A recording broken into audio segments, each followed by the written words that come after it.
Hello, welcome to part two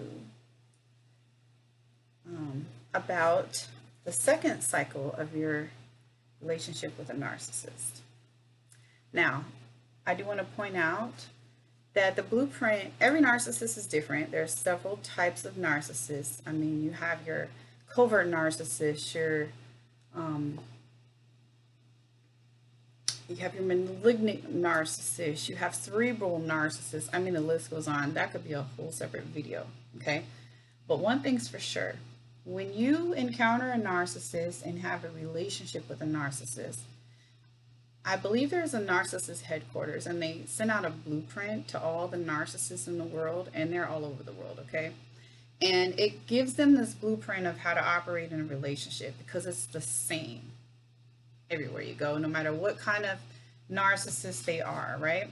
So that's what we're talking about, the blueprint for every single narcissist alive, right?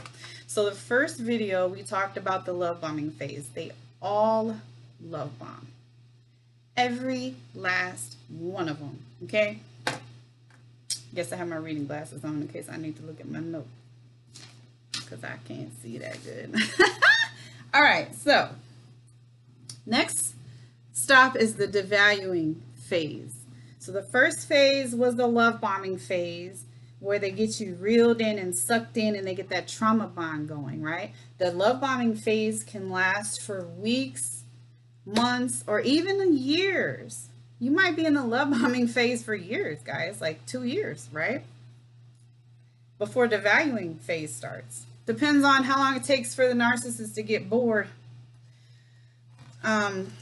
And it doesn't matter what you do. So you can't blame it on yourself for how you got moved to the devaluing phase. This is all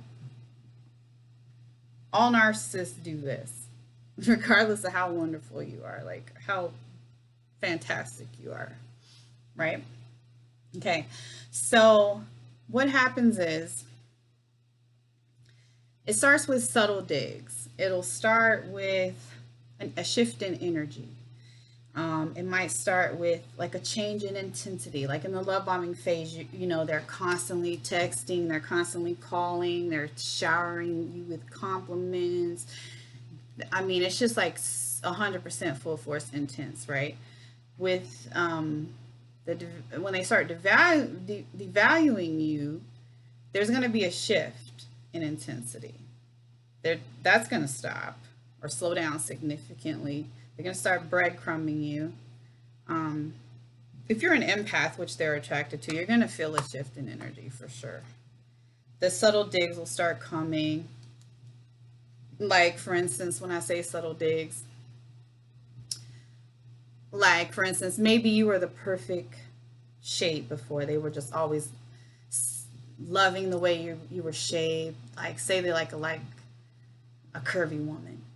They never complained about your weight, never complained about the way you were shaped. Then all of a sudden, they start making comments about you needing to go to the gym. Then nothing's changed about you. You're the same as you were when they were love bombing you, but now they're going to constantly making subtle digs about how maybe you need to go to the gym and, you know, start complaining about that. Making subtle digs about something about you that they never mentioned before. And it's just constant poking. And you're realizing, okay, they weren't even complaining about that before. Now all of a sudden, maybe it's the way you chew your food, or maybe it's just the way you fold your clothes. I don't know. They just start digging, trying to poke at that, you know, tear down that self-esteem slowly. The change in communication. So you might text them in the love bombing phase. They're going to text you right back because they have that phone with them during meetings. They're in the bathroom. If they are out with their friends, they're constantly texting you back. But during the devaluing phase, no, that's not happening. They're busy. Now, usually they're busy off grooming another supply because they're going to get your replacement. They're trying to find a replacement for you. They always have a steady source of supply going. They might be getting ready to put you in the harem garage. They always have a garage full of supply sources on standby. So they might be getting ready to devalue you so they can get you put off into the garage. And they can get their new source of supply in. Yeah, it's a mess, child. So anyway, the whole reason why they do this, so distracting. The whole reason why they do this is because they want to tear down your self-esteem. And they want to trigger your abandonment wounds. So again, they're drawn to people with these wounds, fear of abandonment. And by like starting to ghost you or not like respond to your text or not respond to your call, like they might wait a couple days to respond when they used to like respond right away. And they'll be like, oh, sorry, I was busy. But you know, you were busy before and you took the time to respond, but now all of a sudden you're so busy it takes you 2-3 days to respond. Okay, well, he or she's trying to trigger that abandonment wound, because you know that's what they like to do. And they want to start slowly tearing down the self-esteem, because they've gotten you so used to and accustomed to the love bombing phase, they have you all in. Now they want to start making you question yourself, like, what's wrong with me? What did I do? What did I do to make them stop liking me? And da, da, da, da. Anyway, it's just a psychological head game, and it's all about control. And they also want to see how far they can push your limits. If they can keep pushing your limits, they're going to want to keep you around for some fuel supply. They're going to want to put you in the harem garage, keep you on standby. It's so crazy. Anyway, you have to keep in mind that narcissists are very insecure. So they seek validation from outside sources at all times. And they don't see us as humans. They see us as objects. So they don't see you as a human. They see you as an article of clothing that they take out of their closet. They wear it for a little bit. And then when they're tired of wearing it, they put it back in their closet. That's what they see us as. So they don't see us as humans. That's how you really have to look at what you're being viewed as when you're in a relationship with a narcissist. Another thing they do is splitting. You're either all good or you're all bad. So in the love bombing phase, you're viewed as all good. You can do no wrong. You know, you're gorgeous. Everything is perfect about you. You're the answer to the narcissist's prayers. You're going to fill that void in them. You're going to reflect back all good. You are giving them all the fuel that they need. But when they realize, wait a minute, this person really isn't the answer to my prayers, because no one can ever fix them. They're never going to get that. They're going to constantly be on a search for new supply. So even when they get married, they're still out there searching for new supply on the side, right? So when they realize that you're not that answer, you're not that perfect person, you do have flaws. You know, you're not the answer to their prayers. You can't fix them. You're going to be viewed as all bad. So that's why they start the devaluation phase. They need to put you preferably in the harem garage, put you on standby while they bring in their new supply that can hopefully fix them, because they're constantly looking for someone to fix them. This is the craziest thing ever.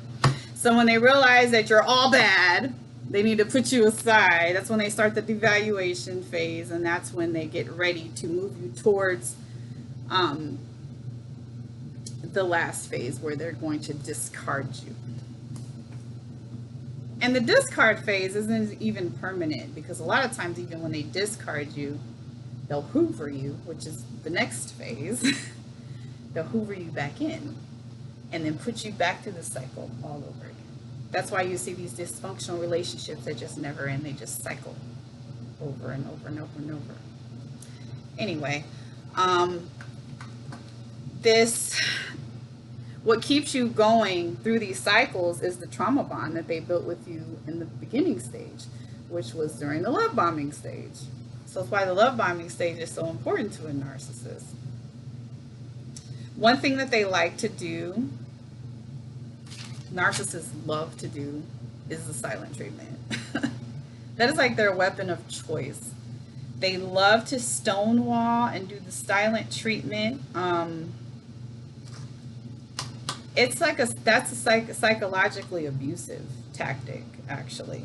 But when they're doing the silent treatment with you, it's a trick, like I said earlier, triggering that abandonment wound.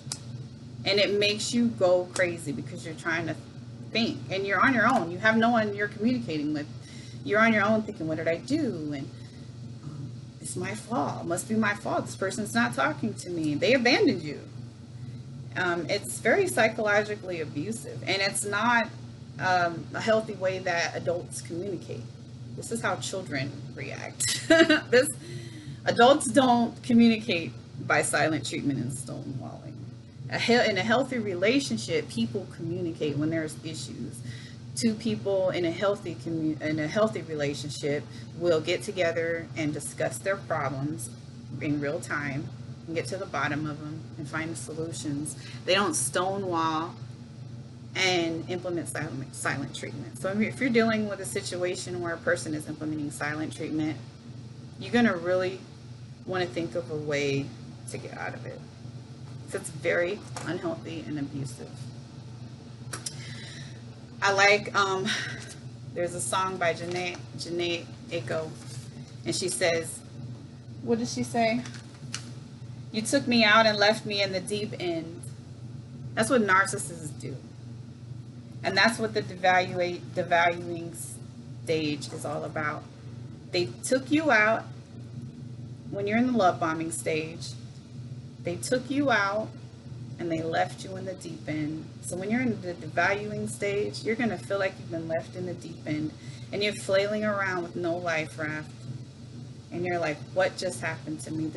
Yesterday, I was being love bombed. I was perfect. I could do no wrong. I was being in contact every single hour with this person.